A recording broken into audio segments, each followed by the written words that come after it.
ये आकाशवाणी जयपुर अजमेर है। अब आप रितिका गुप्ता से सवाई माधोपुर जिले की चिट्ठी सुनिए। इसके लेखक हैं सतीश वर्मा। सवाई माधोपुर जिले में दीपोत्सव आस्था, श्रद्धा और हर्षोल्लास के साथ मनाया गया। दीपावली पर घरों, दुकानों, कार्यालयों और बाजारों में सुंदर सजावट और आकर्षक रोशनी की गई।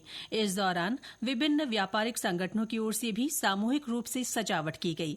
इस बार तिथि वृद्धि के चलते 5 की जगह 6 दिन दीपोत्सव की रौनक रही। धनतेरस से शुरू हुआ रोशनी का पर्व भाई दूज तक चला। केंद्र सरकार द्वारा जीएसटी दरों में की गई कमी का असर बाजारों में साफ दिखाई दिया। खरीदारी को लेकर लोगों में उत्साह देखने को मिला। रोजमर्रा की वस्तुओं के अलावा सोने चांदी के आभूषण, सिक्के, बर्तनों के अलावा वाहन, इलेक्ट्रॉनिक सामानों और सौंदर्य प्रसाधन सामग्री की जमकर खरीदारी हुई। धनतेरस पर स्वास्थ्य और समृद्धि की कामना की गई। अगले दिन रूप चौदस पर महिलाओं ने पारंपरिक रूप से श्रृंगार किया।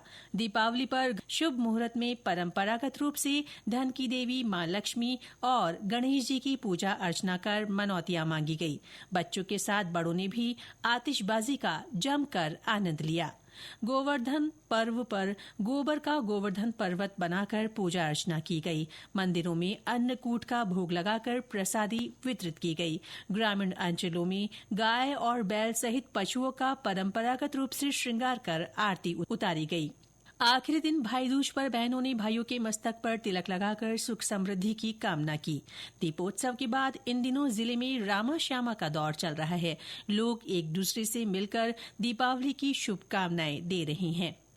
दीपावली से पहले शुद्ध आहार मिलावट पर वार अभियान के तहत जिले भर में विशेष चौकसी बरती गई। अभियान के तहत खाद्य पदार्थों के निर्माताओं और विक्रेताओं के यहां खाद्य सामग्री जांची गई। खाद्य पदार्थों के नमूने लेने के साथ ही अमानक और दूषित वस्तुओं को नष्ट किया गया। दीपावली अवकाश के चलते रणथंभौर राष्ट्रीय उद्यान में सैलानियों की भीड़ उमड़ी रही। 1 अक्टूबर से शुरू हुआ नया पर्यटन सीजन परवान पर चल रहा है। देशी विदेशी सैलानी इन दिनों विभिन्न शिफ्टों में उद्यान का भ्रमण कर वन्य जीवों की अठखेलियां निहार रहे हैं। रणथंभौर दुर्ग और त्रिनेत्र गणेश मंदिर सहित अन्य पर्यटन स्थल भी पर्यटकों की चहल पहल और रौनक से गुलजार बने हुए हैं। केंद्र सरकार द्वारा बीते दिनों की गई जीएसटी दरों में कमी और सुधारों का जिले में व्यापक असर देखने को मिला। नवरात्र से लागू हुई जीएसटी की नई दरों को लेकर आमजन में उत्साह का माहौल दिखाई दिया। जीएसटी पर दी गई छूट के लिए परिवारों ने सरकार का आभार जताया। आमजन और व्यापारियों को जीएसटी की नई दरों से परिचय कराने को लेकर जागरूकता अभियान चलाया गया। प्रधानमंत्री नरेंद्र मोदी के जन्म दिवस के मौके पर शुरू हुए सेवा शिविरों को लेकर लोगों में उत्साह देखा गया।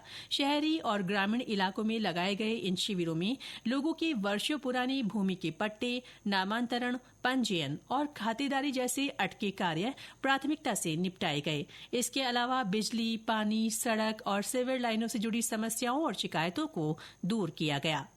प्रधानमंत्री के जन्म दिवस के अवसर पर ही शुरू हुए सेवा पखवाड़े के तहत विभिन्न गतिविधियां आयोजित हुई। इस दौरान रक्तदान, वृक्षारोपण, स्वच्छता कार्यक्रम और साइकिलिंग तथा स्वास्थ्य संबंधी जागरूकता के आयोजन हुए। जिले में बीते दिनों स्वस्थ नारी सशक्त परिवार अभियान का आयोजन किया गया। अभियान में महिलाओं, किशोरियों और बच्चों के स्वास्थ्य की जांच कर उन्हें परामर्श दिया गया। जिले में राष्ट्रीय पोषण माह के तहत भी विभिन्न जागरूकता गतिविधियां आयोजित हुईं। पीएम धन धान्य कृषि योजना और दलहन आत्मनिर्भरता मिशन के शुभारंभ के अवसर पर जिला स्तरीय कार्यक्रम करमोदा स्थित कृषि विज्ञान केंद्र में आयोजित हुआ। कार्यक्रम में विभागीय अधिकारी, कर्मचारी और वैज्ञानिकों के अलावा बड़ी संख्या में प्रगतिशील किसान शामिल हुए। जिले में सहकार सदस्यता अभियान के तहत 203 प्राथमिक कृषि साख समितियों में आयोजित शिविरों में 19,000 से ज्यादा नए सदस्य बनाए गए। इनमें 11,500 पुरुष और 7,500 से अधिक महिलाओं को जोड़ा गया। बीते महीने विभिन्न धार्मिक आयोजनों की भी जिले भर में धूम रही। नवरात्र पर दुर्गा माता के विभिन्न स्वरूपों की पूजा अर्चना की गई। बुराई पर अच्छाई की जीत का प्रतीक विजयदशमी का पर्व पारंपरिक उल्लास के साथ मनाया गया। अक्टूबर महीने के आखिरी सप्ताह आने के साथ ही जिले भर में मौसम का मिजाज बदलने लगा है। गुलाबी ठंड का असर देखने को मिल रहा है। इसके साथ ही सवाई माधोपुर जिले की चिट्ठी समाप्त हुई।